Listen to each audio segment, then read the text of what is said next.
What's up, everybody? Welcome to the House of Mario, episode 57, and we are the Nintendo podcast, a part of the 8-Bit Collective. I'm your host, Drew Agnew, and joining me, as always, is my best buddy, Bryce DeWitt. Hello, hello. And joining us for the second time ever is Paul James from Player2.net. How you going, dude?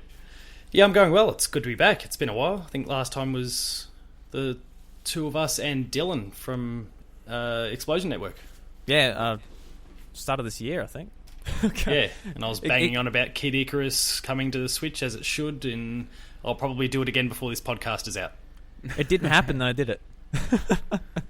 Unfortunately. I mean, does it count? He's in Smash. Yeah, well, no, that counts. There you go. We'll give it to you. We've got a news-filled episode this week. We're talking about the IGN Plagiarism scandal. Nintendo sold a lot of hardware units and a few other things. So we'll start there, guys. Yeah, what a huge week for for gaming journalism and for the Nintendo community as well. It was ugly. Yeah, Ugly is one word for it. Yeah, for sure. I think this has kind of just been a massive Twitter war for 90% of it, and actual controversy for 10% of it. Mm. As we all know, Twitter's full of rage culture. Yeah. The rage culture sort of come after. So I'll recap it in case someone hasn't been paying that much attention to it. But at this point, a lot of people have already talked about it a fair bit on YouTube. But I just want to put our 2 cents into the matter, I guess. So earlier last week, Nintendo editor from IGN, Filip Miucin, put out his review of Dead Cells, and not long after that, a small channel by the name of Boomstick Gaming put out a video saying, basically, IGN copied my review. What do I do? And it wasn't long after IGN actually pulled that review and questioned Filip Miucin, and the day after he was let go, and IGN let out an apology. And then a couple of days later, Philip actually brought up a video on YouTube trying to sort of better the matter, but I think it made it 200% worse for him. Sorry, Paul. Like you're you do a lot of writing yourself. This must hit pretty close to home for you. Well, something that, I mean, yes, I do, and I remember there was a job that went up for IGN, just freelancing stuff a few months ago that I went for, and I didn't hear back, and I mean, that's probably par for the course for 99% of people, that they kind of, you don't hear anything and you just keep trying and hope that one day something will pay off. But it kind of, I was sitting back and listening to, not to be sitting here pumping up our own channel and our own content, but I was actually listening to the Player 2 podcast the other day, which I wasn't on. But Hope Corrigan, who does a bit of work freelancing for IGN, it turned out she actually applied for that role and apparently got interviewed like 3 or 4 times. So she was basically in it up to her nose. Ooh. And ultimately missed out. So she was kind of describing how she felt when this news came out, and then as Philip kind of doubled down on well, I don't know, it's debatable. Some people are still talking about his response, good, bad, or otherwise, but certainly what I interpret as him doubling down on what he did. And she just spoke about how angry and upset that kind of made her, because she was bending over backwards for this position. She knew that even for it to happen, even if they said yes, there'd be all sorts of visa bits and pieces, I guess, like what happened with Alana Pierce when she was working over there. And it was a real kind of kick in the teeth for something like this to happen, because look, the staff at IGN, whoever was on the panel or whoever made the decision, couldn't really have known, but I'm sure that smarts a little bit. So then for the rest of us who are kind of small fries and we have this dream of making it to the top there, yeah, it's just a reminder of the fact that I'm sure there's some people out there that maybe get an armchair ride and blow it.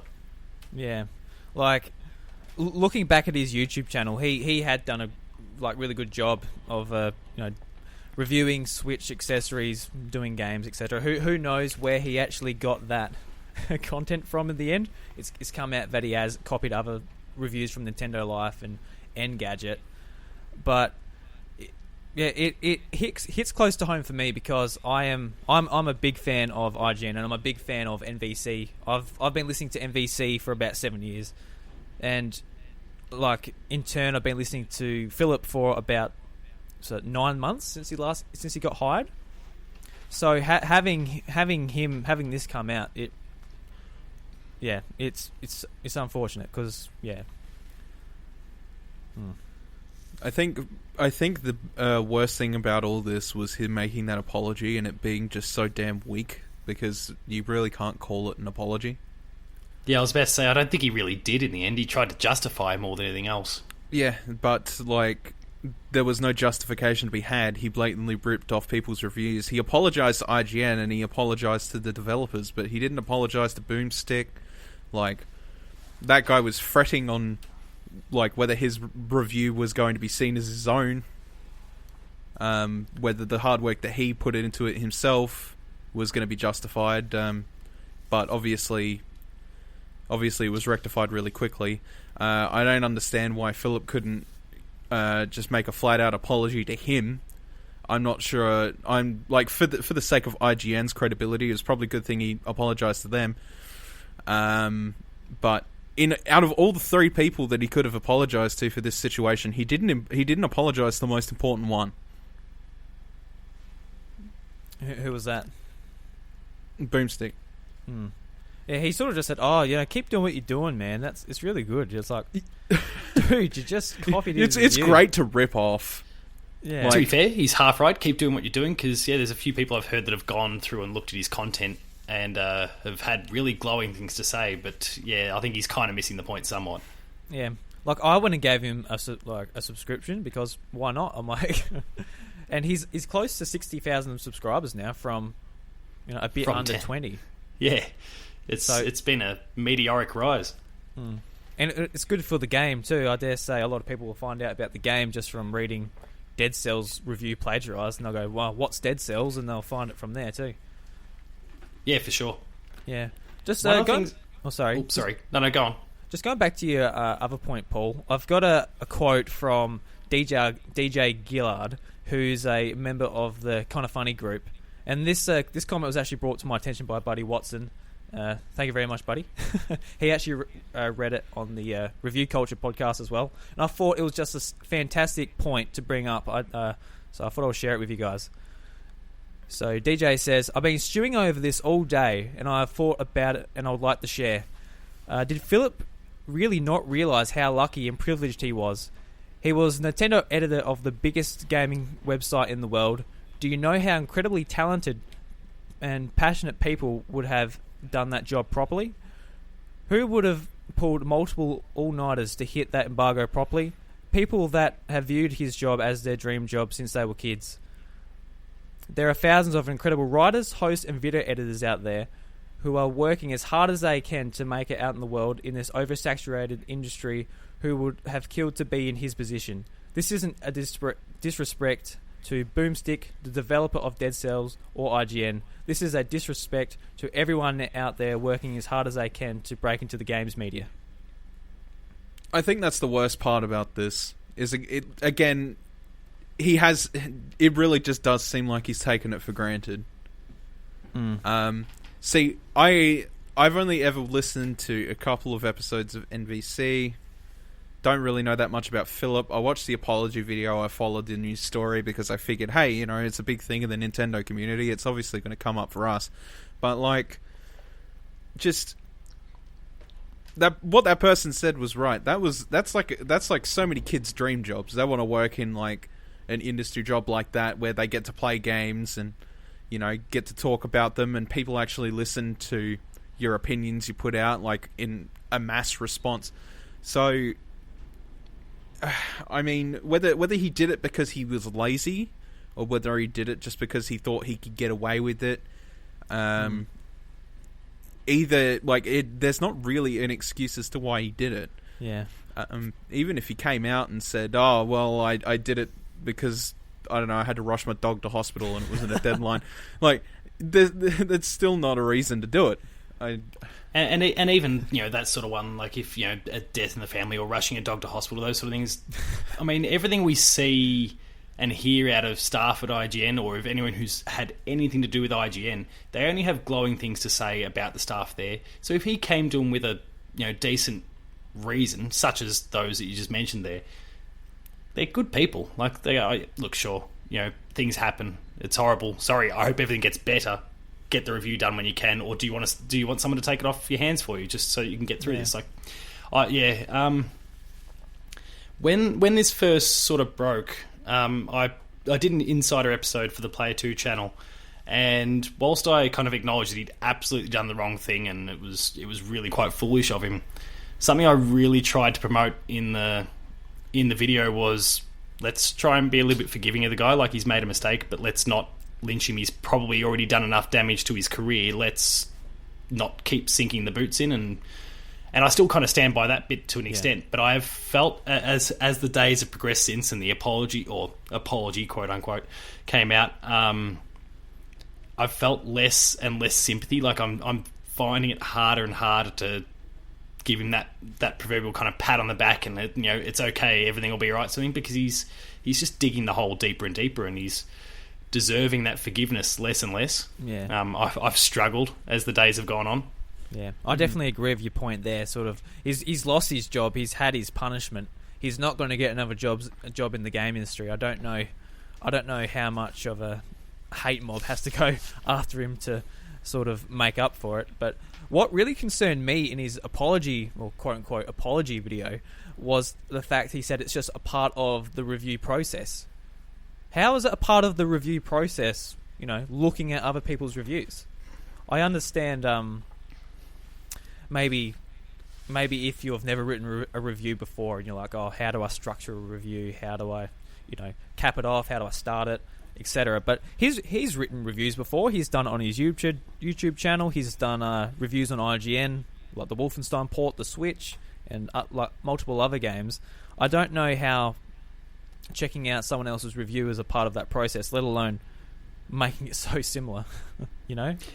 I do agree. Like, when I first got going, and it's been 5 or 6 years since I first started to attempt to write game reviews, I certainly looked all over the internet to kind of understand how people would write them, and what worked and what didn't. And then I'd write a piece, and at the very beginning I was just publishing it as a post on Facebook just for anyone who'd kind of read it. But like, I'd look around and I'd see how, at the time, your Greg Millers and those sort of people of the world would structure a piece and how it would all come together, and I learned a lot from that. But now, like, now that I've actually got myself a proper gig of sorts, and I've kind of taken time to learn my way through this, and I would definitely not say that I've mastered it, but I've learned a lot about how this process works. Like, you just can't do that anymore. And I think one of the best things for me in my writing actually has been scenarios like Dead Cells, for example, where you've got an embargo. So you don't even have, like, that safety net is completely taken away. You will either butcher the review or you don't. And you kind of have to really sit down and formulate your own thoughts. And I think the first time I ever got to do that was, for Player 2 anyway, was Rise of the Tomb Raider a few years back. I think I'd done it beforehand, but the game escapes me.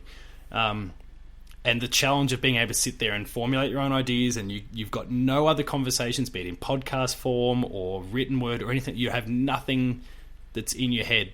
You have to purely come up with your own thoughts independently. I thought that was one of the best things for me, and my development, but clearly didn't work so much for Filip.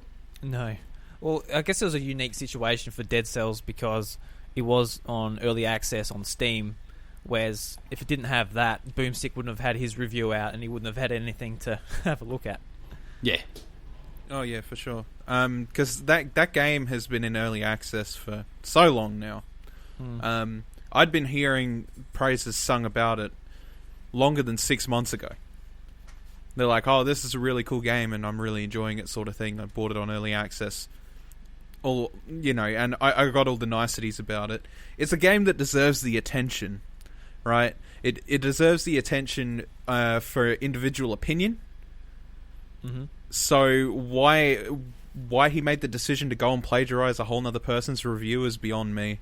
Like, Yeah. if you were to sit down and, like, a lot of people's, like, game of the year is Celeste. Could you Yeah. imagine if this was done with Celeste? Yeah, that's right. Yeah. Well, I mean, imagine if something like that happened with God of War. I know it's not a Nintendo game, but God of War or Red Dead in a few months, like, or Smash. Yeah. Oh, yeah. Something for like sure. that, it just... The place would implode, whatever publication did that. Especially God of War or Red Dead. Like, Yeah. Red Dead 2 is going to be absolutely huge. I'm a massive Red Dead fan, and if it had been about Red Dead, I would have flipped shit. That game is going to be incredible, and like, I played through God of War, and I thought it was a fantastic reboot. It's the same sort of thing. In saying that, a triple A title, like a really big title, should always hold the same sort of standard when it comes to that sort of thing in terms of reviews with indies. Yeah, I agree. It really doesn't matter whether it's an indie game or whether it's like a multi-million budget game. Really doesn't matter. If somebody's plagiarized a review and it's come out, it's come to light, then it needs to be rectified. I don't think it being a smaller game devalues anything like that. No, I think you're right. It's an integrity thing. Oh yeah, for sure. So I'm glad that it did come to light and that Boomstick got what he deserved, which was the praise for the really good review, and Philip got his comeuppance and suffered the consequences. And like, I don't want to sound like an ass, because you're right. His career in the game industry is probably ruined forever now. But with an opportunity like that to be such a big part of gaming journalism. I mean, he'll be able to salvage something on YouTube, but Nobody's going to trust his word anymore. Yeah, Thing but is, I think his sub numbers have actually still gone up in spite of all this. I think They it's will- they at will, least because- temporarily anyway.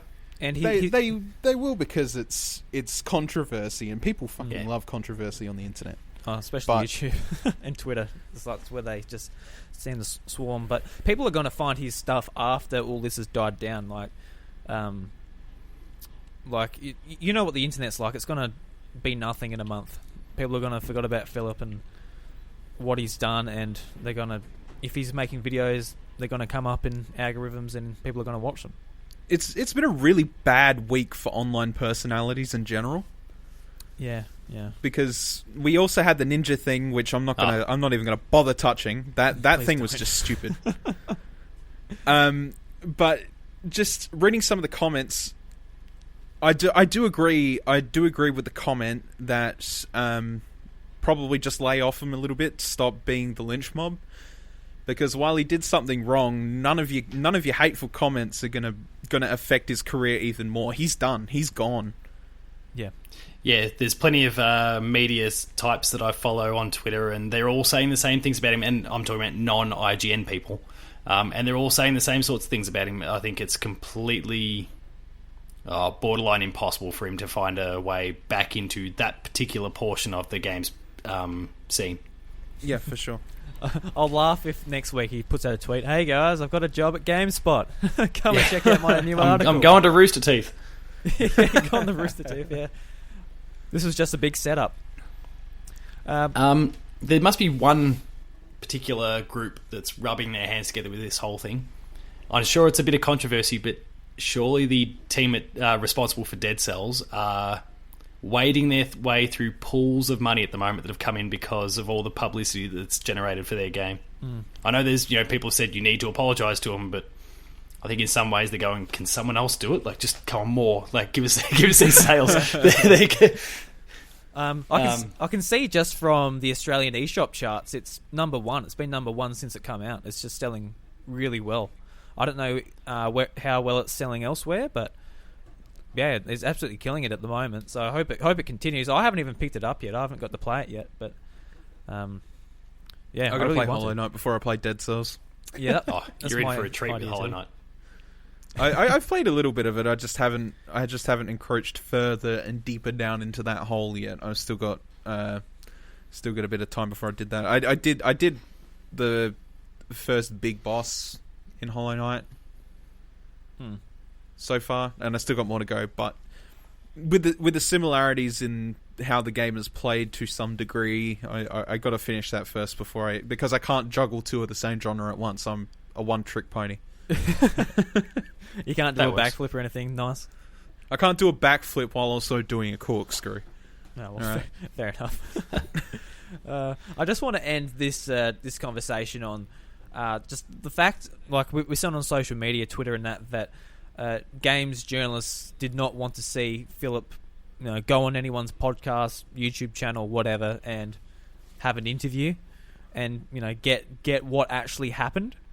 And politics and that aside, I found that fairly disappointing because while they're looking at it as angry games journalists, there's people like me and thousands of other people who watch Filip on YouTube and also listen to him and Brian and everyone else on MVC every week who want to know what happened and why he did it. He's got an audience that he's responsible for telling the truth to, and if he's not going to tell it, I'm sure there'll be many other talented people that will get it out of him.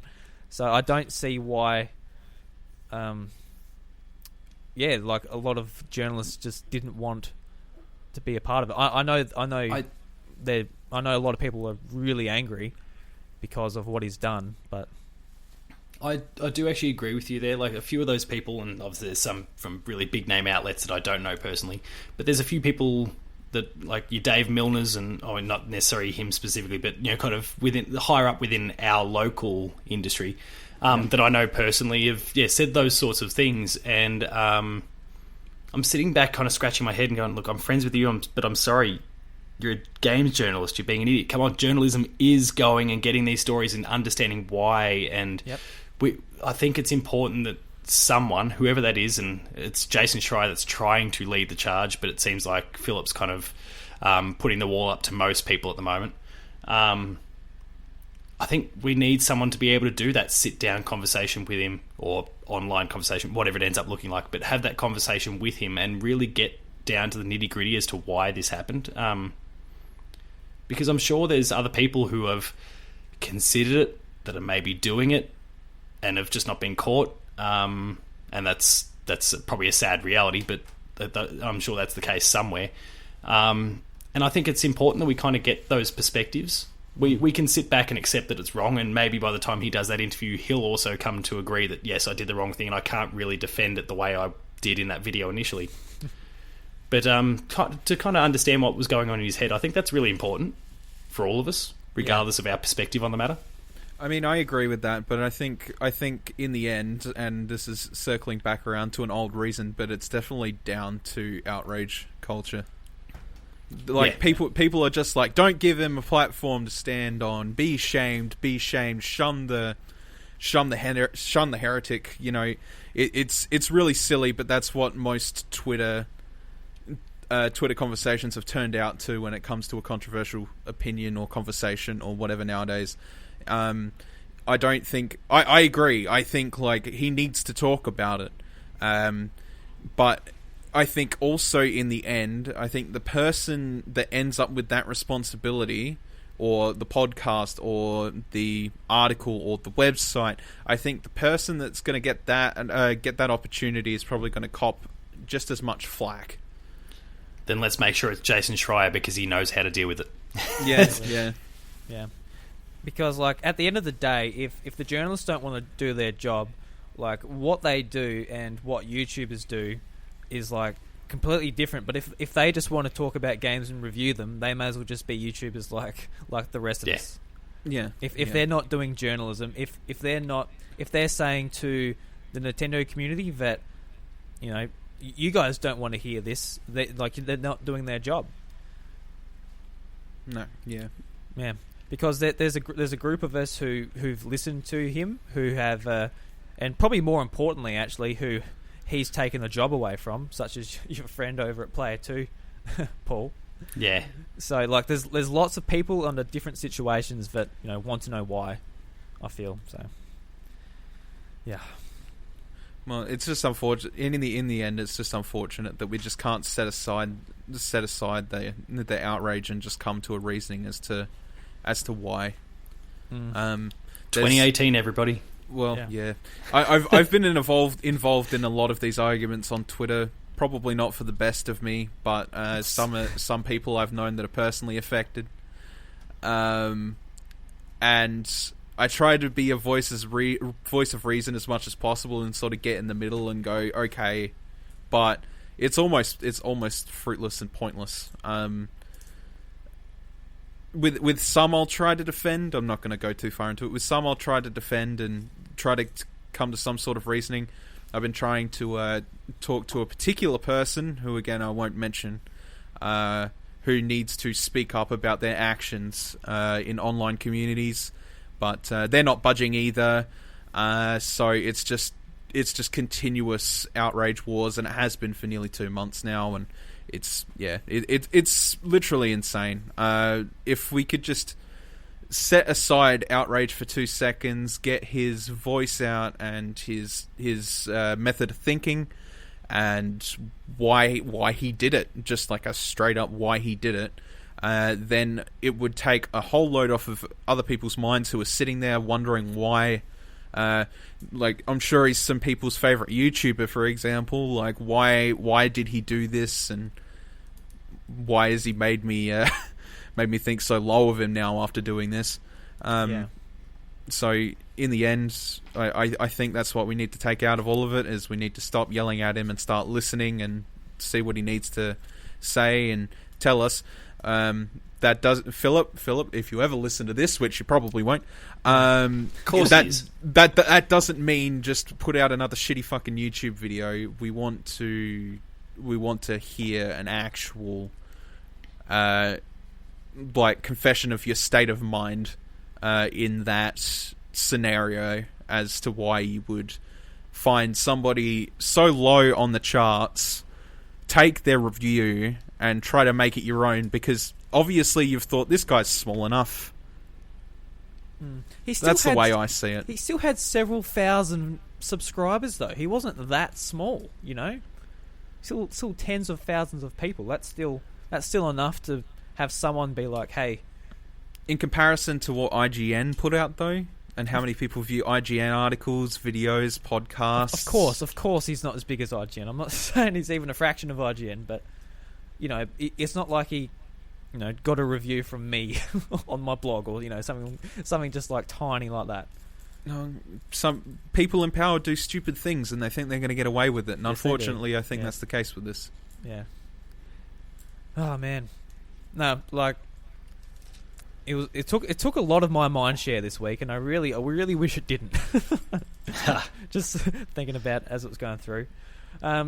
And sort of while I was doing that, I was thinking, you know, what are our ethics for this show?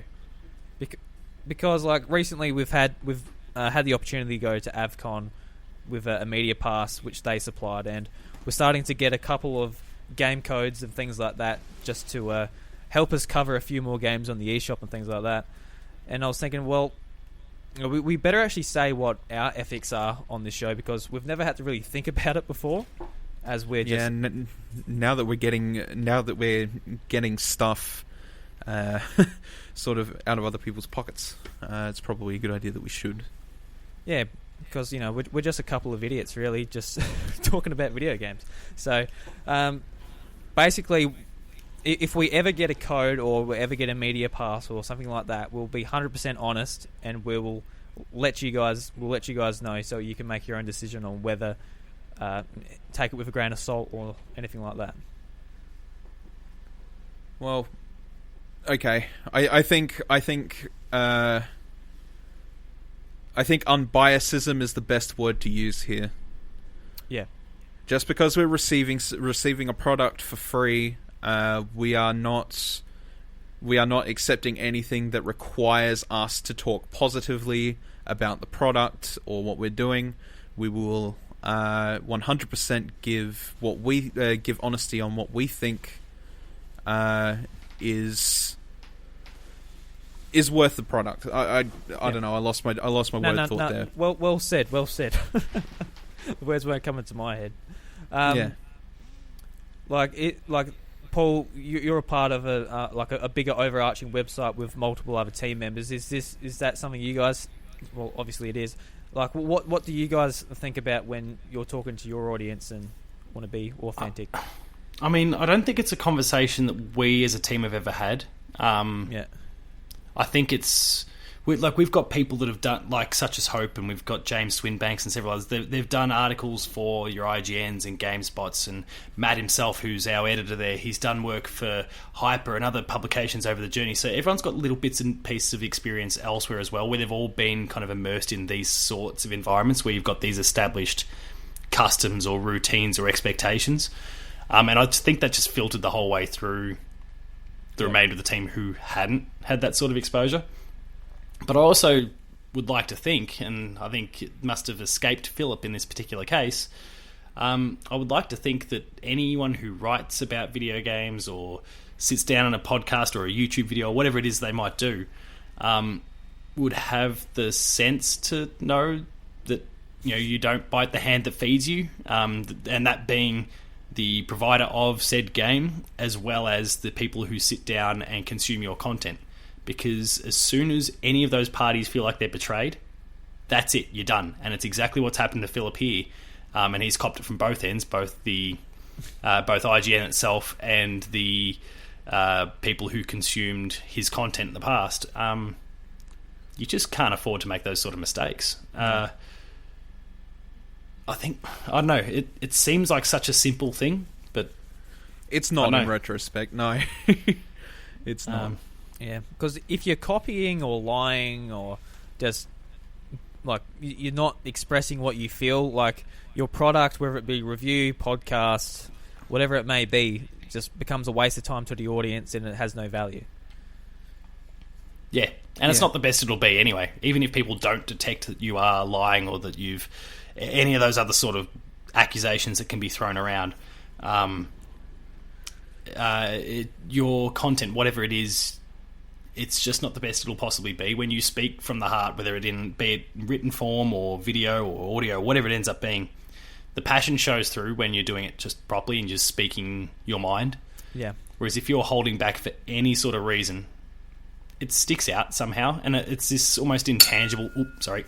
this intangible thing that I can't quite put a finger on, but you can just tell. Yeah. Tell you what, guys, let's move on to the next one. Something a bit more cheery. So yesterday, news come out that Nintendo has sold 727.65 million hardware units across all of their consoles and handhelds. Quite the achievement. So what we got here? We've got all of the consoles listed down. So the NES sold 61 million. The SNES sold 49 million. Nintendo 64, 32 million. GameCube, 21 million. Wii, 101 million. Wii U, 13 million. And Switch at 19 million. So, and then there's all the handhelds. Yes, there are all the handhelds. So all up, the handhelds have sold 427 million. So the Game Boy Color, 118 million. The Game Boy Advance, 81 million. DS, 154 million. And the 3DS at 72 million. So they're all, like, apart from some outliers like the Nintendo 64, GameCube, and Wii U, the sales are looking pretty healthy for, like, along the all the Nintendo consoles. Yeah, certainly in those early days, the NES and the SNES were the two dominant systems in the marketplace. Though I'm a bit disappointed with those Super Nintendo numbers. It is the greatest console ever made, and deserves far more than what it's gotten. But anyway, that's a whole aside. No, Nintendo have, I think you really hit on the head just there. They've dominated most console generations. Less so in recent years. And specifically, you spoke about Nintendo 64 and GameCube, and that went against the PS1 and the PS2, which sold 150 million and 120 million systems apiece or something like that. They were phenomenons, but Nintendo have done really well otherwise, and the handhelds just keep killing it. I found it was pretty interesting that it come out just as PlayStation announced they sold 500 million consoles, along with that really awesome looking limited edition PS4 Pro as well. That's because there was a reason for that. Yeah, obviously. There's a reason that they did that. Like, that's not the type. That's such a like specific number.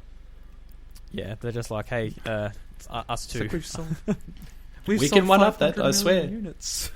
Paul, do you know if PlayStation counted the Vita and PSP in that 500 or? Yeah, they'd have to. 200. You got about 250 million from give or take, from the PS1, PS2 combined. Another 80 for the PS3 puts it at 330. Yeah, so you probably got about 100 million between the PSP and the Vita combined. Yeah. Just, some very quick numbers there. PSP was about 80 something million and Vita was about 14 or 15 million. Yeah, so with a little bit of give and take for the consoles themselves, and the PS4 is currently sitting on about 80, yeah, it all adds up about right. So that'll be inclusive of the handhelds. Yeah, they've got some other interesting stats too. So they've got the highest selling Nintendo hardware is the Nintendo DS at 154.02 million. So that's 21% of all of Nintendo's hardware sold. And ridiculous, guys. Do you want to take a bet of what might be the lowest selling Nintendo hardware? What might that be? Anyone got an answer for me? I mean, if the hardware is included Virtual Boy, it's pretty obvious it'd be Virtual Boy. But if not, Virtual it's definitely the Boy, Wii U. SNES Classic, and NES Classic are not included. Okay, then it's definitely the Wii U. Wii U. Oh, good no, guess, this has got to be a loaded question. There's got to be a trick to this. No, there's no trick to that. Because you already read out the numbers, so I thought, there's got to be something else we're not thinking of here. So the Wii U capped at 13.56 million, and it was 1.86% of Nintendo's all-up hardware sold. Oh, that poor console. Actually, while we're doing this guessing game too, I'll let you try and guess what the next one is. So Nintendo system with the best attach rate. What do you think that is? Attach rate. So the Switch. So the most amount, with the most amount of games sold per hardware unit. Oh, right. So Paul's I would say probably the Wii. You're locking in Wii and Switch. My gut says with the Wii it'd actually be one of the worst, because you got a lot of people that are picking up that console for Mario Kart, for Wii Fit, for Wii Sports, and then the older market. I don't have it here, Switch, but the Wii's was shocking. Was it?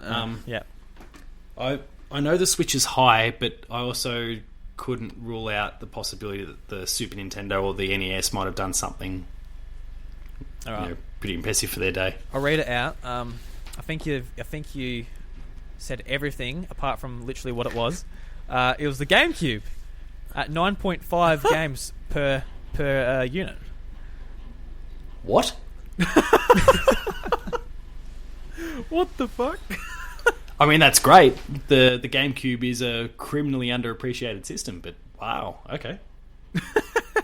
I guess it was one of the only. I don't know. It had the fact that it hadn't sold that much, alongside good third party support and good first party support. So I guess that's what helped it. The games per system sold, I guess. Yeah, it'd be one of those things that the only people that were really buying the system were the Nintendo hardcore. And if you're the Nintendo hardcore, there were still plenty of really good games on that system. And I'm talking exclusives. We obviously had the Resident Evil 4s and those sorts of things that came along as well, but Luigi's Mansion, Mario Sunshine, Smash, Kart, Zelda, all those sorts of things, there was plenty of reasons to play that system. So I guess that makes sense. Soul Calibur with Link and Butterfly Net. Yeah. That too. All those SpongeBob games, you can't forget those. Oh, Jesus Christ, please, no. Billy Hatcher and the Giant Egg. Which I still stand by as a semi-decent game, but anyway. It's alright, we're going into game obscurity with the GameCube. What was it? Not an indifferent topic. Yeah. So, on average, Nintendo has sold 20.7 million hardware units every year since 1983. So that's not too bad at all, considering when it's all evened out. That's a faster clip than what we're seeing with PlayStation at the moment. Yeah, even with the unreal. Wii U, just stifling that a bit. Yeah, it tried its best. Don't pick on my son. Oh. I don't know. It's unfortunate for the Wii U because, again, and I'll say it a million times over, there was some great software on that damn console.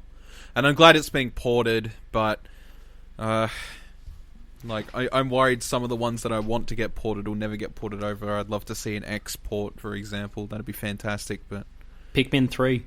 Yeah, Pikmin 3 too, yeah. Everybody's screaming and reaching about friggin' Pikmin 4, but, how many people actually played Pikmin 3 in the end? Not many. Not many. Because there was only, 13 million consoles sold. Yeah. I still remember waiting for Pikmin 3 too. It just kept on getting pushed and pushed and pushed. I'm like, just give us... Should have been here at launch, guys. Where's that goddamn Pikmin game? Oh. They just didn't want to show it to you. No. Oh. Alright, guys, we'll move on. So, Doom Eternal is coming to the Switch.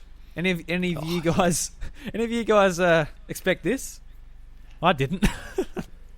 I expected maybe similarly to what we saw with Doom and then Wolfenstein, that maybe we'd get the game on the system a year later or something like that, but not day and date. I think that's probably the bit that shocked me the most. Yeah. No. Well, see, I think purely because of Wolfenstein, I almost expected it. Were you expecting day and date though? Well, that's the crazy bit for me. Maybe, but in the way that Bethesda create their engines, they're not hard to modify. You think about the Bethesda games over the years that you could just mod with a very relative ease. True. The way they create their games, it's not really that hard for anybody to sort of get in there and do a bit of tweaking. So I feel like in internalizing the company, it's the same way. They make their games easy enough to pick apart, but also sort of keep their complex systems or their nostalgia-based systems in Elder Scrolls or Fallout or anything like that. And I feel like that's what they've done with Doom as well. They've just made it a game that's simple enough to go in there. They go, okay, let's tweak the settings down and just make things a little more manageable for the Switch. And yeah, boom. The other thing is that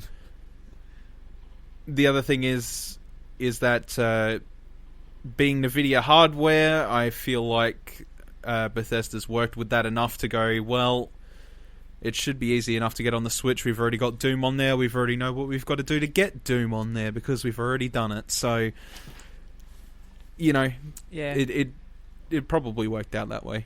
Yeah, I'm interested to see if it's Panic Button doing the port again, because they handled Wolfenstein 2 and the original Doom port.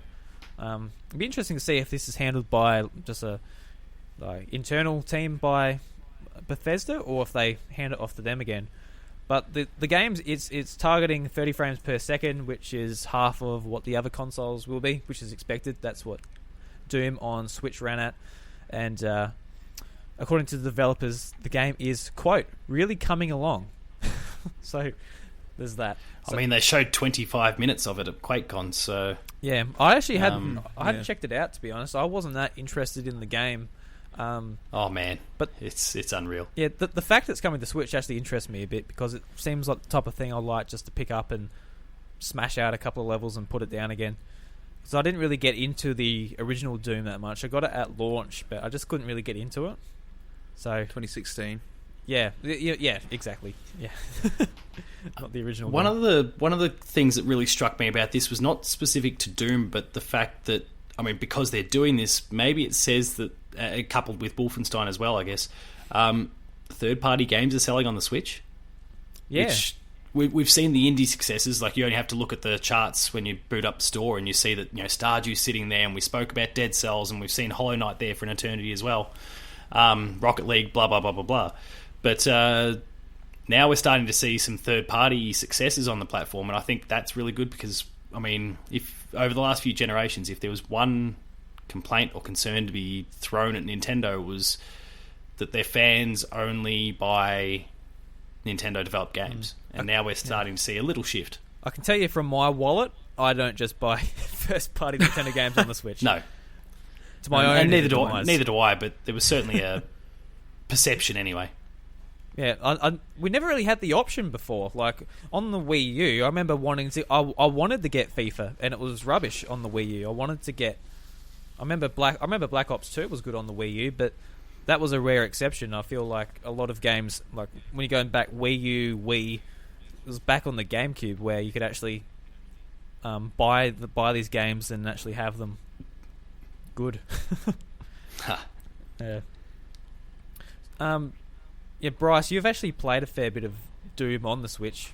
Would you be interested in picking it up again on Switch, the sequel, or would you just be like, oh, I'm just getting it on PC or your PlayStation?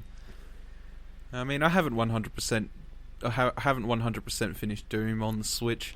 I think it's fine for a time killer. And I have access to the PC version, but I haven't actually bought Doom on any other platform. I've got Steam Library Share if I ever want to play it at its absolute best, which I'll probably will one day. But like on the Switch, it's just handy if I'm like, God, I just want to go to bed and play a video game and like black out to the world.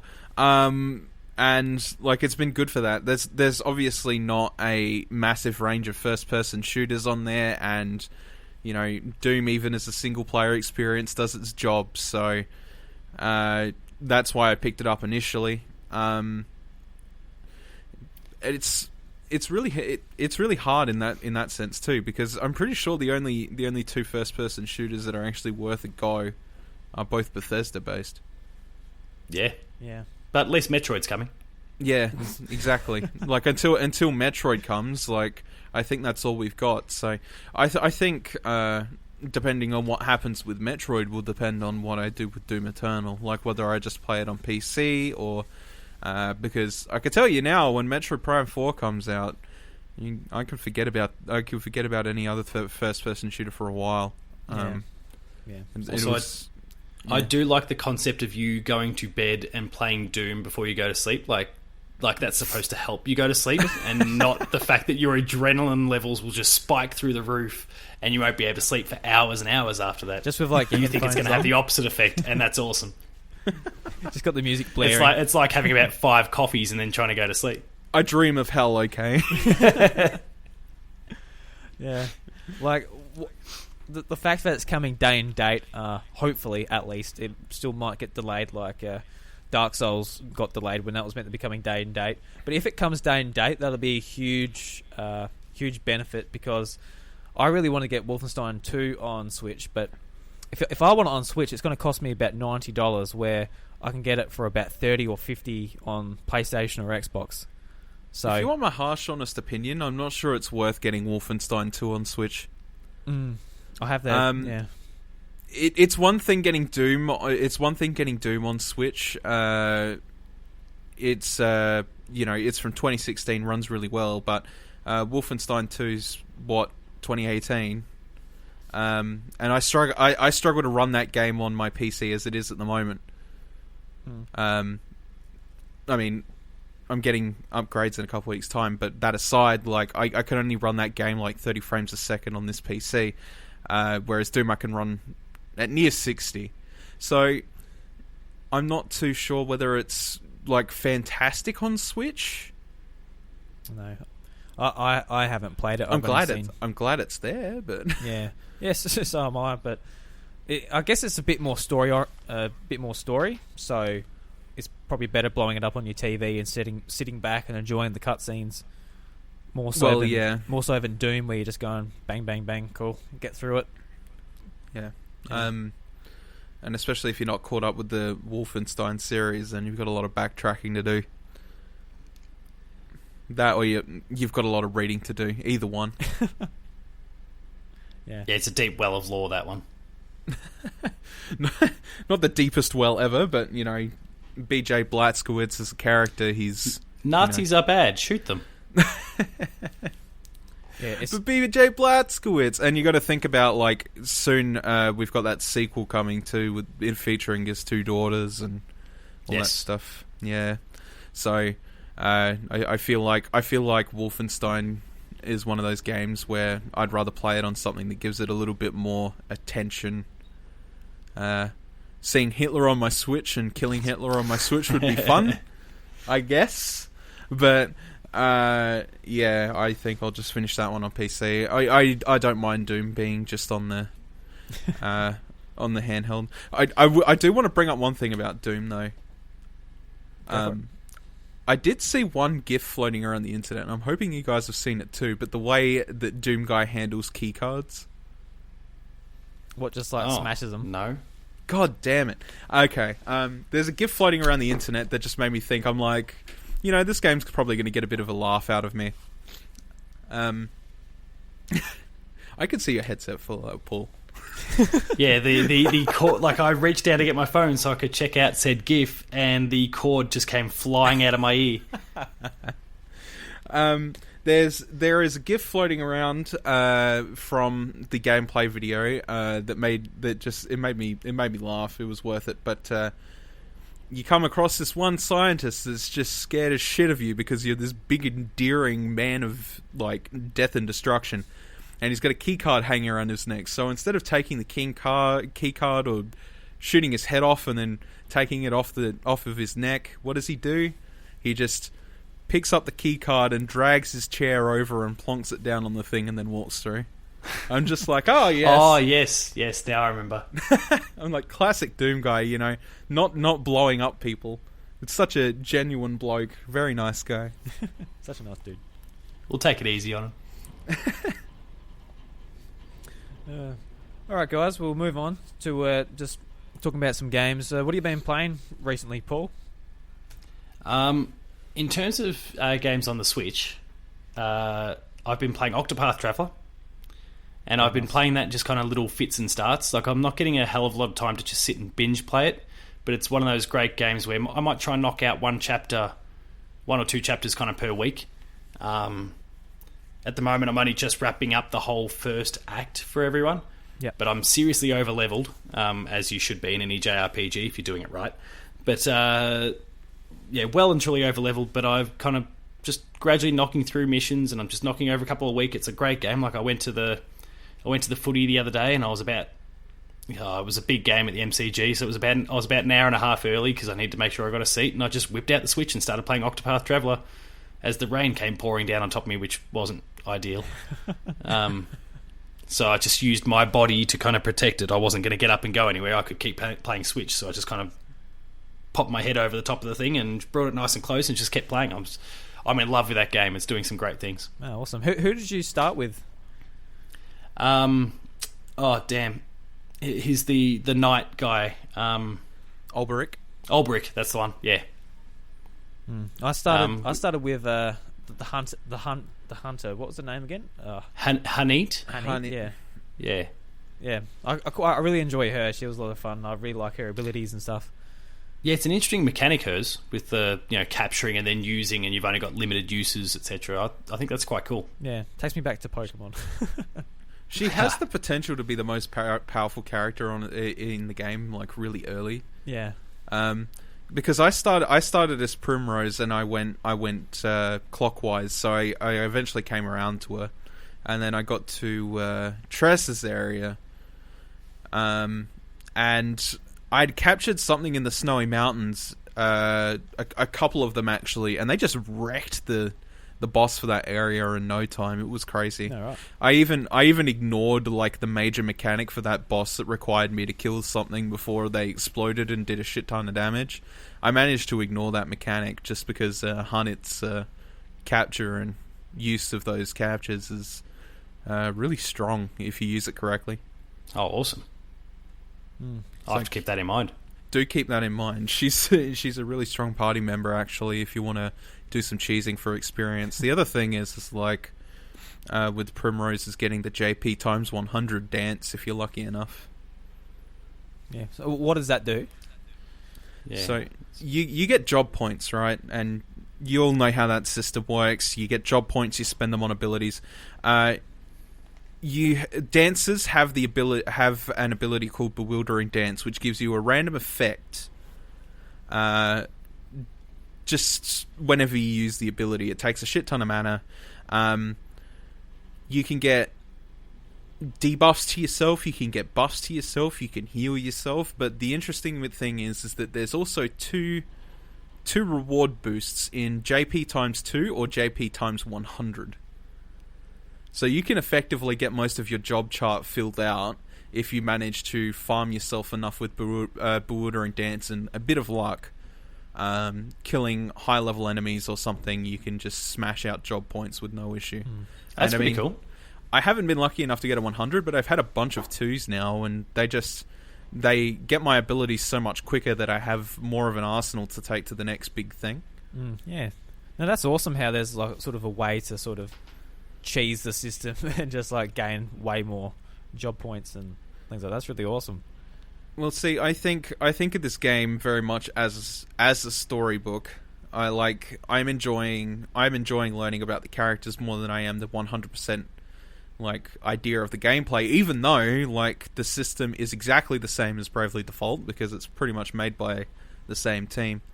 I absolutely love the combat system and all that stuff, but learning about these characters and going through their individual stories and how they would handle certain scenarios, and I think I'm enjoying that more. So having that little bit of extra cheese just so I can get to the next bit of the story is, quite good. It's very well written so far, and I really want to finish the whole thing. Yeah, awesome. I haven't even touched it since the demo, to be honest. I think just the idea of it, just like, I don't have an hour at the moment, I won't play it. So what I've actually been playing is I've been playing South Park: The Fractured Butthole. That was on sale on the eShop. Was it last week? I picked it up, and I was like, with all the stuff I was up to at work and that, I'm like, all right, I'm not in the mood for sort of just like a heavy story or anything like that. So jumped into South Park and like what I'm going to state the obvious here, but what a stupid game. I love South Park so much. I haven't watched the series in a couple of years now, but going back to it and just like recognizing all the characters and just all like how well all the little silly little jokes and that come off just as you're playing is really funny. Like you're in the middle of a turn-based battle, and one of your characters does like a fart noise, like out of nowhere, and your battles get interrupted when a car goes through because you're battling on the road, and things like that. Just really silly. Car. Yeah, so I didn't actually get the opportunity to play it last year when it came out, so getting to play it now on the portable, it's really good. Just touching on South Park while we're talking about it real quick, I haven't actually got to play it yet, and I will eventually, but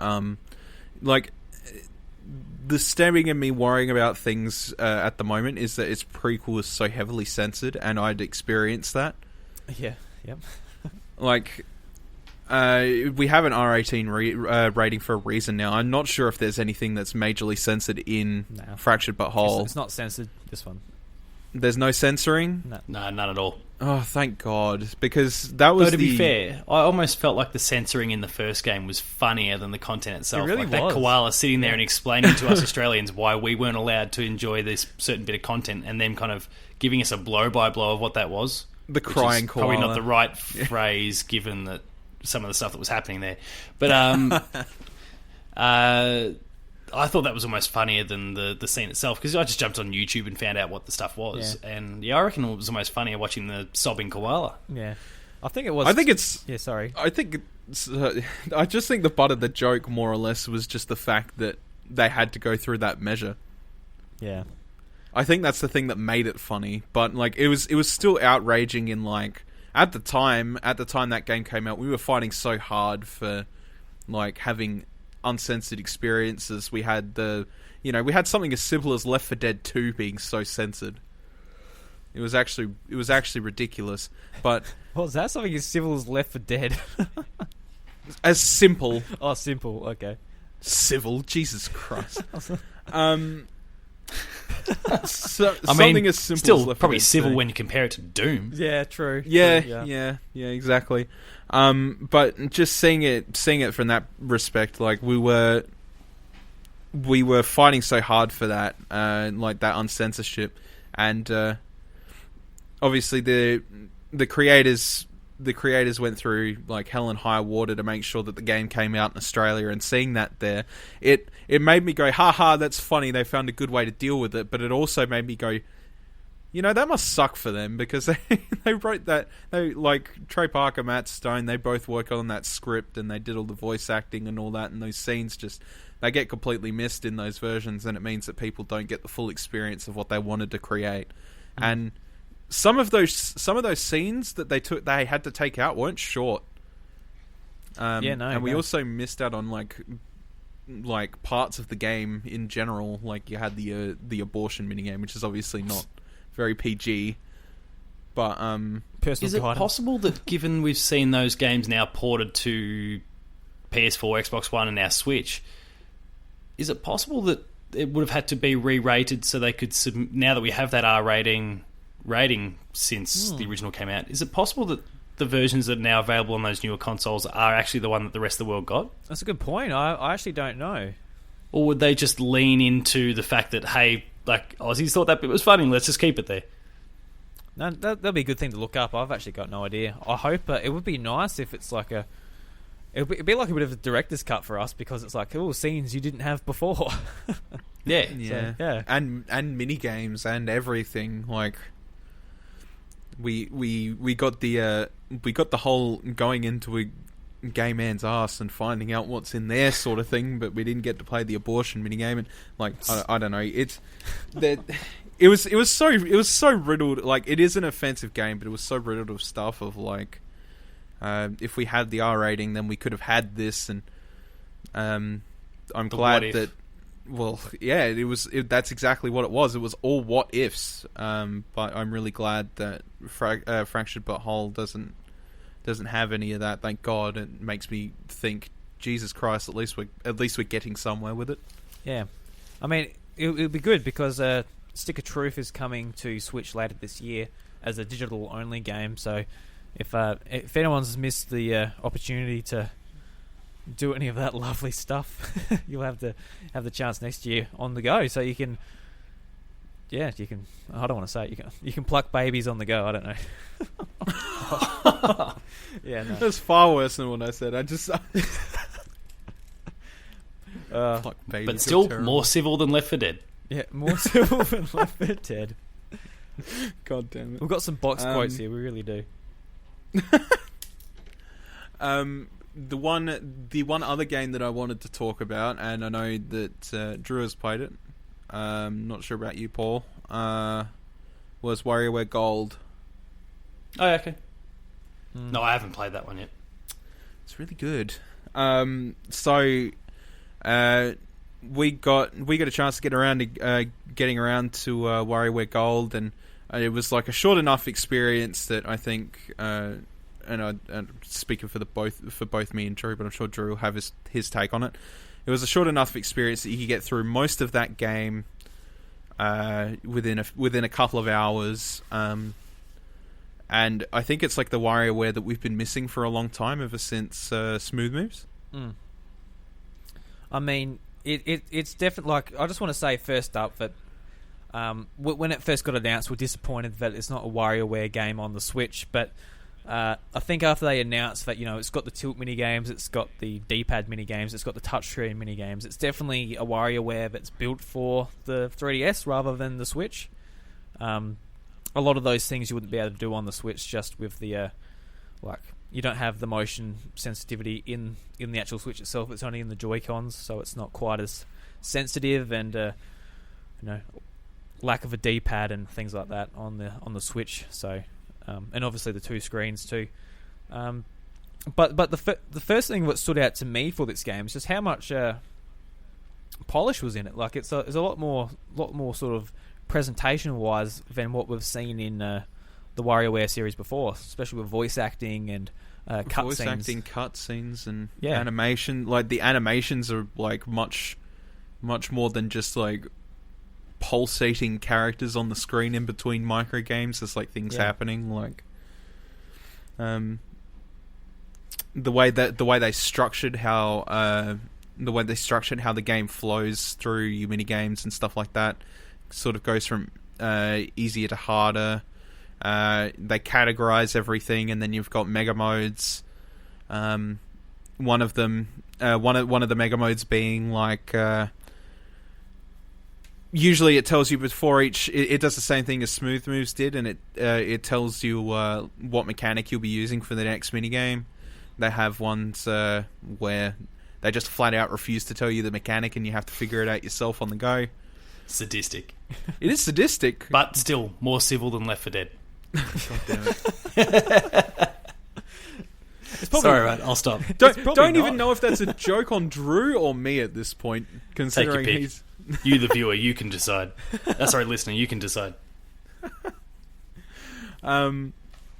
So, just in general, I think that WarioWare Gold was probably a massive step in the right direction, because for a long time the only thing we had was Game & Wario since Smooth Moves, and Game & Wario was not a WarioWare game, which was disappointing for us. You also had those obscure DSi titles that came out as well that no one really touched. Most of them were one of them was DSiWare exclusive, Yeah. I'm pretty sure. WarioWare Snaps was actually pretty cool though. How that you set your DSi up on the table, and it was a bit like an iToy.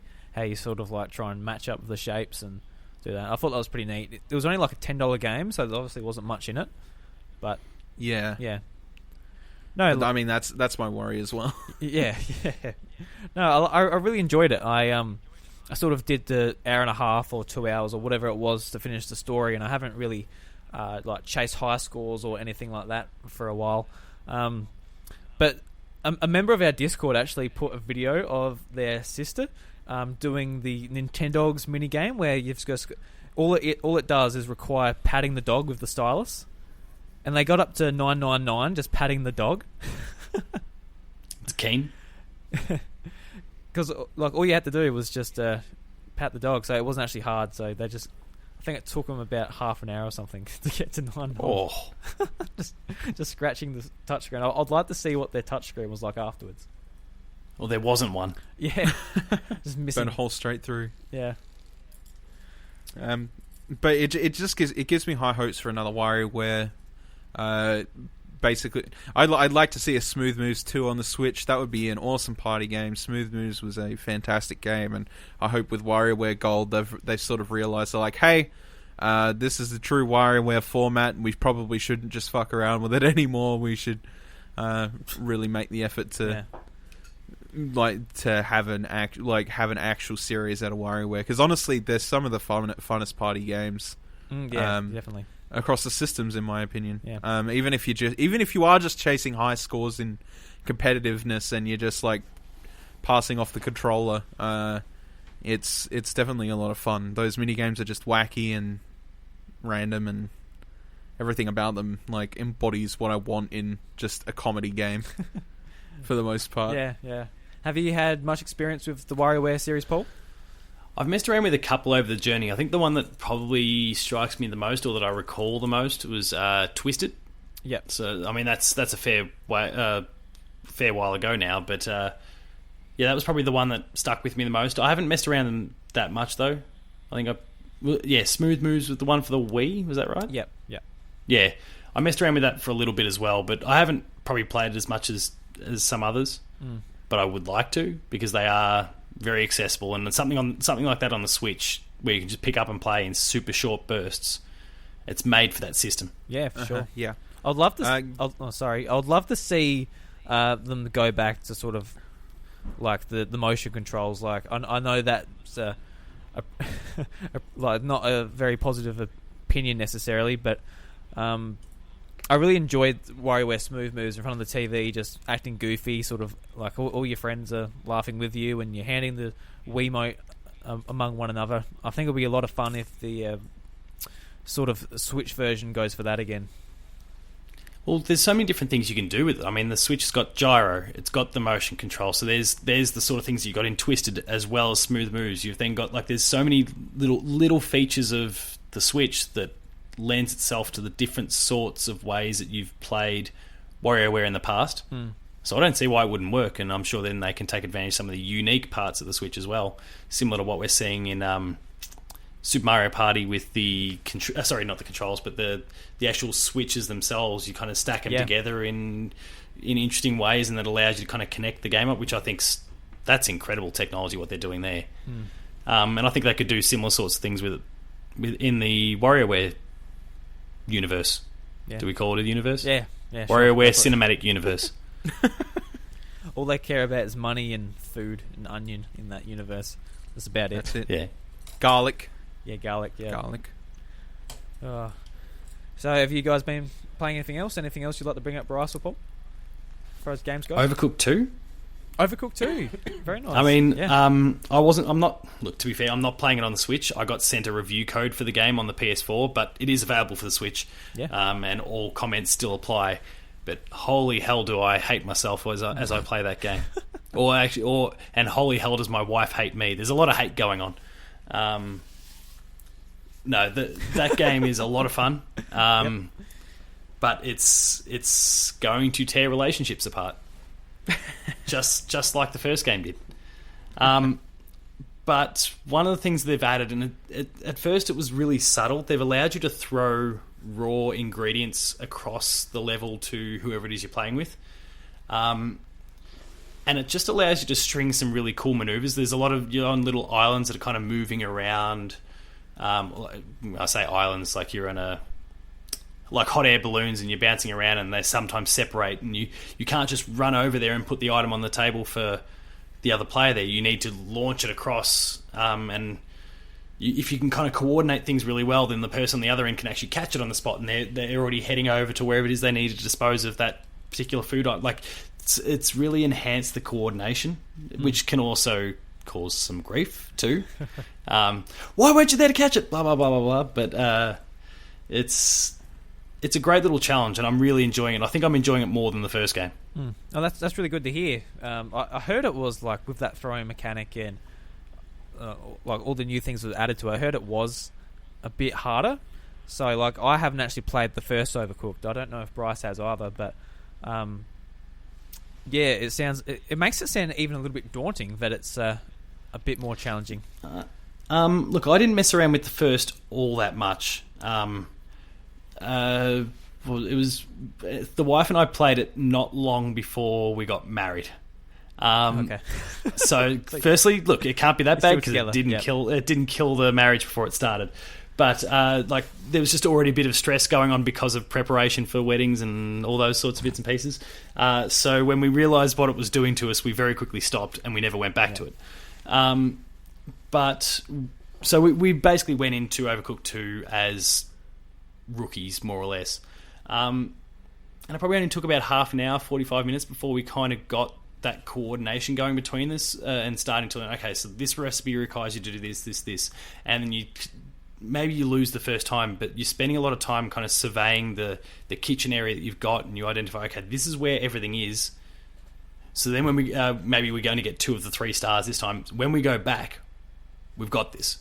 And typically we're nailing it, which has been really good. Like you go through and okay, so that's there, and you start tossing things around, and all of a sudden things are syncing up really nicely. So yeah, it ratchets up in difficulty maybe a bit quicker than the last one did, but I still don't think it takes all that long to kind of get your head around it. It's just that communication between you and whoever else you're playing with, and once you really get that down pat, then it doesn't matter how hard the levels get. Yep. You can learn them still pretty quickly. Yeah, good. Like, does your wife play many games, or is she pretty casual? I wouldn't say she's a casual gamer, but I wouldn't also say she's on the same sort of end of the spectrum that I'm at as well. She kind of drops in and out as she finds something that interests her. Yeah. So she certainly knows her way around a control. There's certainly no problems with that. But yeah, she's not a veteran by any stretch. Yeah, because I was on Xbox Game Pass a month ago or so, and I noticed Overcooked 1 was a part of that service. Oh, And really? My girlfriend, she doesn't play any video games. She doesn't know really how to use a controller either. I'm trying to think of like co-op games that would be good to sort of get her familiar with a controller and also, you know, have fun and discover why gaming's so much fun.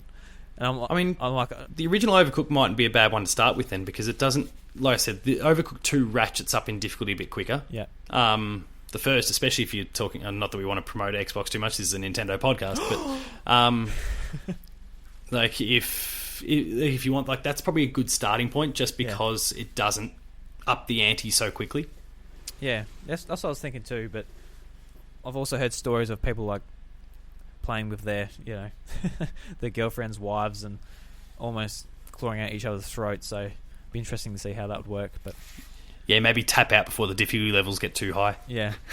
if in a couple of episodes' time Bryce is here by himself and he has to explain why I've died, you know, you guys will know. So yeah. And one last game I just want to end on is a little game that came out on the eShop. Was it last week? Flat Heroes.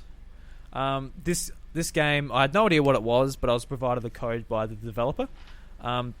So I jumped right into it, and I guess it's like a real minimalistic Super Meat Boy. Each stage is just a square, and you've got to basically survive that for the amount of time that is required. So it might only be 15 seconds per level or something like that, and you've just got to like dodge the patterns of bullets or enemies that come at you. I found it really interesting. I played 2 worlds of it and just got through it, and I thought it was a lot of fun. If you look at screenshots, you're basically just playing as a little green square, and the rest is just like a white background and, you know, lines and balls. That's what the game looks like. It's very minimalistic, and it's really really fun. I did a half-informed video on 8-Bit's YouTube channel where I'm playing it for the first time for half an hour, and if you're interested in seeing the game, you can have a look there. But apart from that, I think it's about $15 on the Switch, so it's nice and cheap if you just want like a thing to pick up, do a couple of levels, put it down again. I think it's really good for that. Yeah. Cool, sounds good. Yeah. You haven't seen it at all, Bryce, or? No, I haven't, no. Oh, I'll have to show you next time you come over. Yeah, sounds like a plan. One of those great parts of the Switch, right? That so many games are coming out, and we'll never know. Yeah, because I had no idea what it was, and I was like, that looks interesting from what they're saying. So I looked into it, and it's fun. So yeah, $15. Maybe wait for a sale or something. If you can pick it up for $10, $7, I think it would be a really good buy at that. Mm-hmm. Especially if you're into like... That's awesome. I don't know how hard it gets. It gets up... I think it goes up to about 15... World 15 or something. So I only finished 2 worlds. I couldn't... It probably gets absolutely bonkers when it gets up a bit higher. Alright. So, Paul, we've got a question for you from Jamie Penning. Yes. He wants to know about your Pokemon Go. Because I'm a massive Pokemon Go dork. You are a big Pokemon Go. So, did you ever stop playing Pokemon Go, or? No, I've been on that bandwagon since the beginning. Because Bryce and I were both from a small town, so we sort of fell off of it because, progressing in the game's real hard out here. Yeah, rural areas. Yeah, my auntie's kind of got that problem as well. And I kind of am in a small country town for the most part, but where I worked was an outer western suburb of the city, so it always meant that everything was still fairly accessible because I'd be in town 5 days of the week, at the very least. Oh, right, yeah. So, I'm on that bandwagon. Yeah, because look, we've only got Pokestops up our main street, and even then it's probably... Would it be 100 metres between each one? So it's like... It's quite it makes it tough. Quite a run, yeah. So Jamie asks, he says, with all of the full time you have invested into Pokemon Go, are you going to be picking up Pokemon Let's Go on the Switch? If so, which version are you going to purchase, and what will be the first Pokemon you transfer over? All right.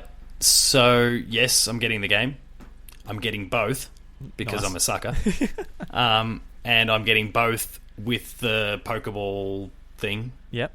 Oh, you're going to get two Because the Pokemon. wife's- You're going to get two Pokeball Well, Go Plus. Yeah, the wife's pretty keen on the game, and EB did a little yeah. bundle in the end where it meant that those little controls cost an extra, I think, $20. So I thought, oh, yeah, why not? Yep. I think it was something like that. I could be wrong. They could be ripping me off. That is what EB does. But yeah, so I was getting both. But if you had to give me the whole gun to my head and choose, I'm going to pick Pikachu because anyone who says Eevee is a traitor. Did you hear that, Bryce? You're a traitor. I don't have a camera on right now, but I'm sticking my finger up at the screen profusely. Love you too.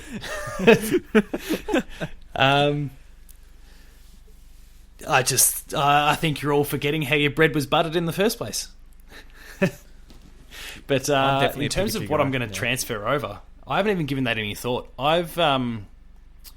So there was a period with Pokemon Go where maps were prevalent, and so you could just pick off 100 IV Pokemon. Like, oh, there's one in this part of the city, and you just bounce over there, you get it, and then you duck off the other side of town. Like, it was like you'd have a little day and just bounce around the city, and you get everything you need. So I've got a ton of 100 IV Pokemon. There's a few that I've lucked out and scored from raids as well. But the consequence is that I know that, like with the trading system that's been introduced in Pokemon Go, I know that if I transfer something over to Let's Go, its IVs kind of get shuffled a bit. Yeah. So I'm not exactly keen to take on the risk of transferring over something and then it turning out to be a dud. Yeah. So I think I'll just play the game and get what I get on its own merits. Yep. The meta game with IVs is not something I actually got into in any of the other Pokemon games. It's just Pokemon Go where it seems to have tickled my fancy. So we'll see how we go. If I somehow get some doubles, then maybe I'll transfer some stuff over. But even then, it's down to a bit of luck on the other end. So we'll see. Yeah, because it seems a lot harder to get Pokemon in Pokemon Go than it probably will in the Let's Go games. Like getting 400 Magikarp candy to get a Gyarados is way harder than getting a Magikarp to level 20 in a game. You can't even... Yeah, especially if you don't live near water. Yeah. Like, you can't even compare it. So, a lot of these Pokemon transferring them over, I feel like you're better off just finding them in the game. I think that'll be a lot easier than re-finding them in Pokemon Go. Yeah, I do agree for the most part, yeah. It's just going to be a little bit easier. And I don't... Not that I'm super clear on, but do we have to deal with the whole candy factor in Let's Go? Candies, they're in it. They don't do levels or anything. It's not like you need 400 of them to evolve your Magikarp, is it? No. It's okay. It's the normal leveling system. I think candies do. There's like attack candies, defense candies. Ah, okay. I could be wrong. I can't. I've forgotten a lot of this stuff. This was sort of shown off at E3, but I do remember candies in there because I went, oh, yuck. Like, yeah, it's not what I really want out of my Pokemon game, but I mean, my height levels when they first showed off that Let's Go trailer, like I nearly exploded. That little scene near the end of the trailer where you see Pikachu and Eevee jump out of the TV screens and then come bouncing down the road, my little heart just exploded out of my chest. Mine did the same. Decades of nostalgia. Like, I watched that trailer over and look, the game could be the worst Pokemon game ever made, for all we know. But that trailer will get me more hyped for anything Pokemon related than anything I think ever could or will. That just hit all the right nostalgia notes. But yeah, I'm interested to see how this one plays out. But as far as its Pokemon Go interaction, I'll probably keep it pretty light, I think. Yeah, I mean, I don't have anything too impressive in Pokemon Go anyway, so I don't have to worry about it. But well, you can go for broke then. Yeah. Actually, just before we get off that, what do you think of the battling or the wild Pokemon battling mechanics? How they've been removed and it's just replaced with the Pokemon Go sort of wild battles. I would have liked for my Pokemon Go to stay in my Pokemon Go. Well said. But I get that they want to make it. I get that they want to go for accessibility as well, and they're looking to bring in new audiences.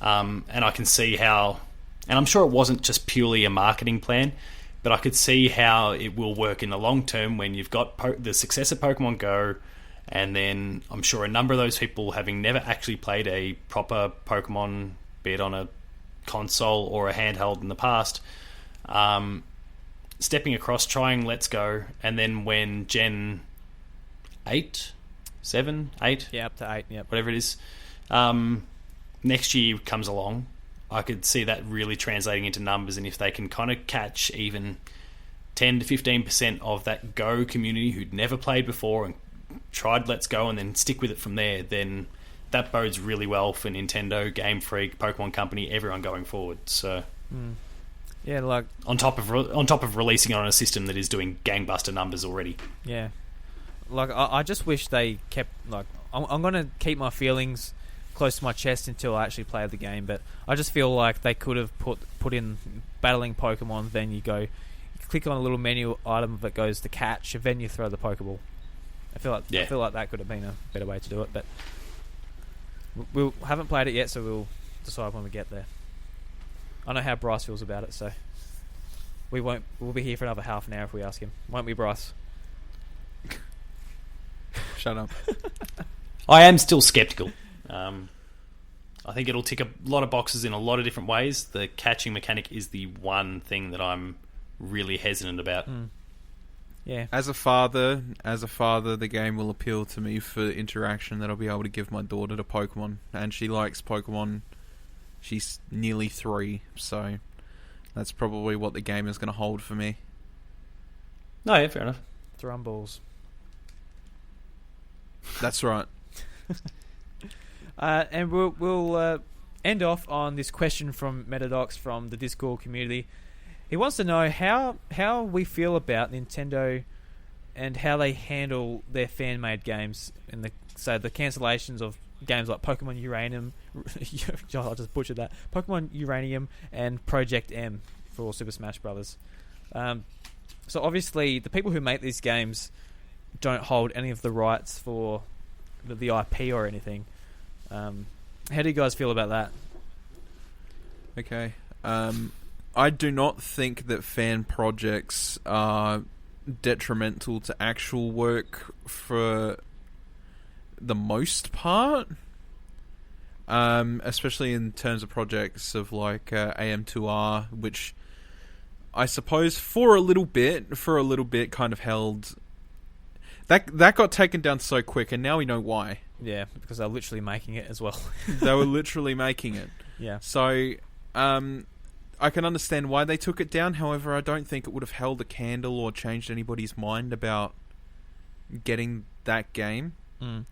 I feel like the people that were targeted for AM2R were people who actually really wanted to play Metroid 2 in a better setting. Which... if an official Nintendo release product comes out and that's the thing, I don't think that people are going to settle for second best. In terms of Smash Bros. Mod, Project M, I'm sad to see that shut down because I feel like that was a massive part of the Smash community coming together and being like, hey, we can do all this shit with the game. But again... like it comes down to because you could actually just mod your Brawl on your Wii and do it that way, and obviously that's against TOS. Like you can't do anything about that. Yeah.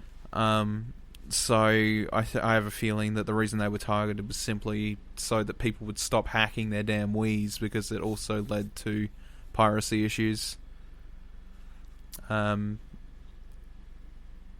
Because, Nintendo consoles, specifically the Wii, the DS, the 3DS, they've all been very highly achievable moddable consoles. Yeah, which could very well lead to like insane bouts of piracy. So, it's probably more to the fact that they didn't want that exploit being out there in the droves, rather than the actual fan project itself being accessible to people. Sakurai has obviously paid attention to Project M and the community surrounding that game and that mod rather, and he sees that there's passion in the community there. It's just unfortunate that because there's actual ties to possible piracy issues that something like that can't exist. Yeah. What about you, Paul? How do you feel about it? Yeah, I'm largely the same for the most part there. It's a bit of a shame that some of these projects die, because some of them show a lot of promise. What they all need to be doing is do what the team the name escapes me, but those who created Blossom Tales did, and create a Zelda game, but don't call it that. Yeah. And then you'll see all of a sudden your Metroid knockoffs or whatever. I mean knockoffs in a super respectful way. I don't mean they're just cash grabs or anything like that sort of thing. But like you'll see those sort of projects live on because Nintendo doesn't see the name and latch onto it and go after it. I've wondered, and it's not something I've followed for a while now, but there was a Mother 4 fan game that was in development for a while there. I'm not sure where that stands at this point. That was something that was really ramping up for a while there and then just kind of died, to the best of my knowledge. No, right. Because I love me some Earthbound. And I would love to still play Mother 3 legitimately, and if someone's able to create a fourth one, whether they're the core team or not, that would also go down really, really well. But it's a tricky sort of space. We know Nintendo's going hard at the moment. You guys have spoken about the emulation sites that have been killed off and those sorts of things recently.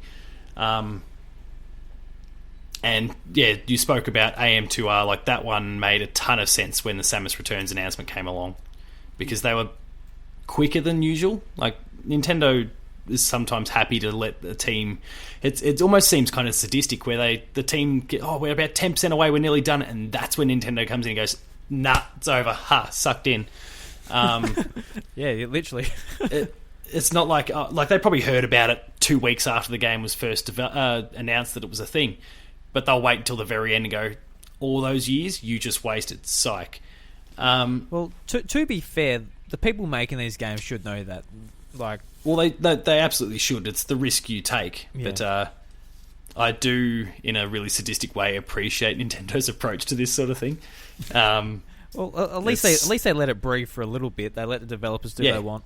And when they see it maybe coming to like a point where it's taking focus away from their games, or some people might be even trying to make a profit out of it, whether it's from people not necessarily buying it, but downloading it and getting ads on their site. That's when Nintendo seem to get a bit antsy about it. Yeah, I think, like you said, if it's impacting another product, then they're pretty quick to pounce on it, and that was exactly what happened with AM2R. Whereas the rest, they're pretty happy to let it just drag out until they decide it's finally time to pull the plug. What I really hope is that some of these teams, some of these people, these little indie teams or whatever that are creating these games, actually get opportunities because of it. So maybe it's not necessarily through Nintendo, but maybe someone sees their work and latches onto them. I think that'd be fantastic, because these people are showing a lot of talent. AM2R was looking awesome. The Mother 4 team are doing great work. Whether that still exists or not, I have no idea, but they were anyway as of the last time I checked. And I'd love for some of these people to actually get picked up, or maybe they just pivot their focus and go, well, no, let's try and create a game that's not going to get taken away from us at some point. Like, there's promise there. Yeah. Like, if I was going to make a game, like, as much as I like Nintendo, I just, I wouldn't touch their IP, because what's going to happen. You're going to put years and years of work into something, and it's going to be taken down. And you've got no leg to stand on, because it is their IP, and they've got every right to do that to you. And to be fair, I think when this conversation comes up, it's typically centered on Nintendo. But I think most other games publishers would do the same. It's just that they don't have like people aren't going out and trying to create an Uncharted fan game. No, because Naughty Dog's still been doing that. People don't go out and create Halo fan games because Microsoft 343 are already doing that. Like some of these other companies, be it first party or third party, don't have the same amount of cachet that Nintendo do yet, and they don't have that library of IP that people have spent 20, 30 years adoring.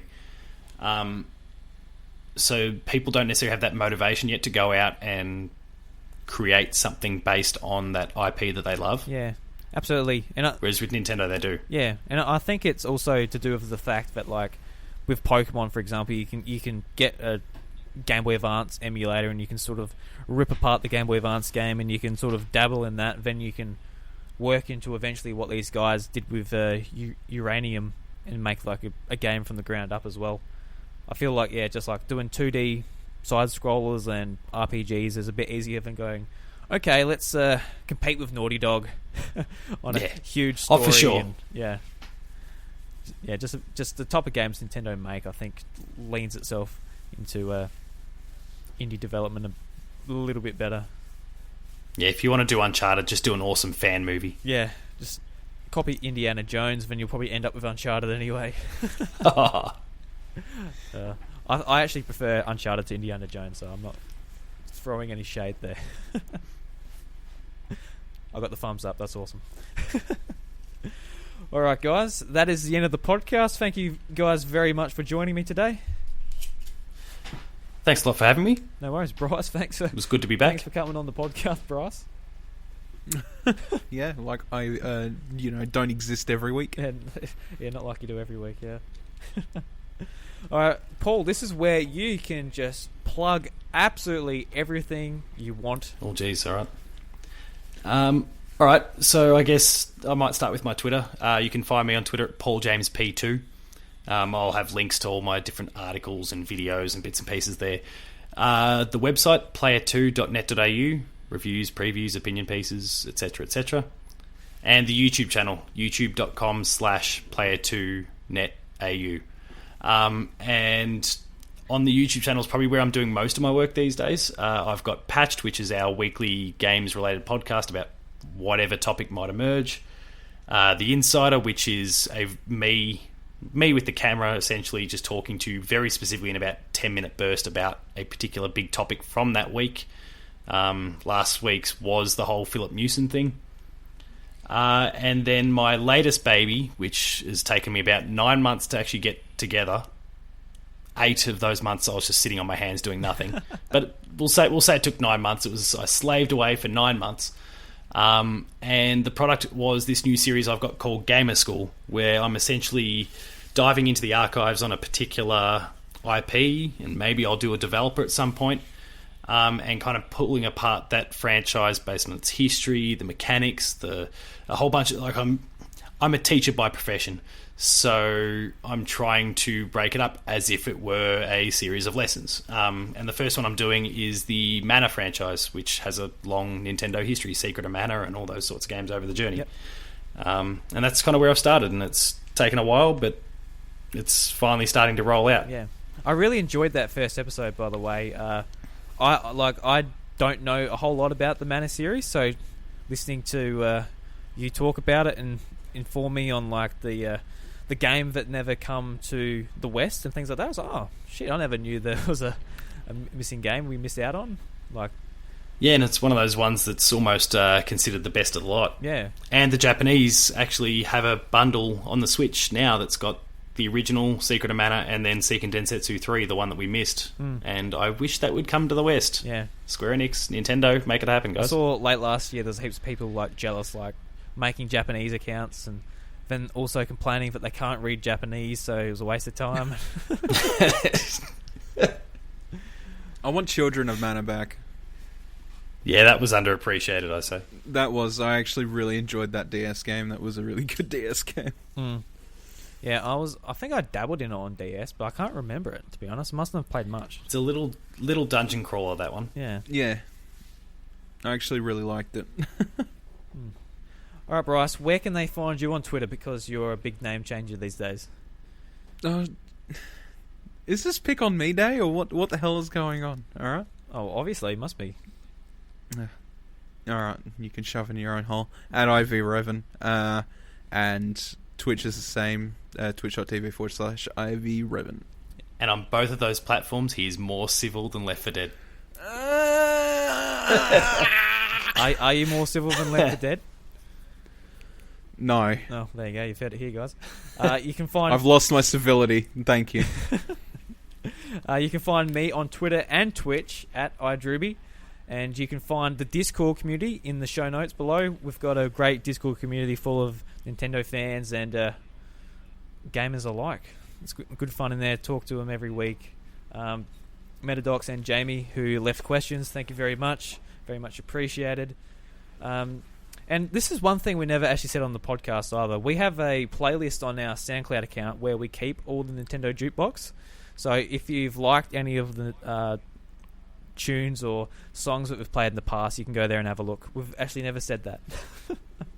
And what we are 57 episodes in, so first time to charm.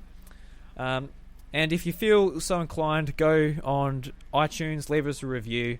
And if you don't have an Apple podcast account, tap your friend on the shoulder and go, "Oi, there's this podcast." Give them a USB with episodes on it and inject it into their blood. I don't know. Alright. That took a turn. Did it though? After all this, did it take a turn? No, not really.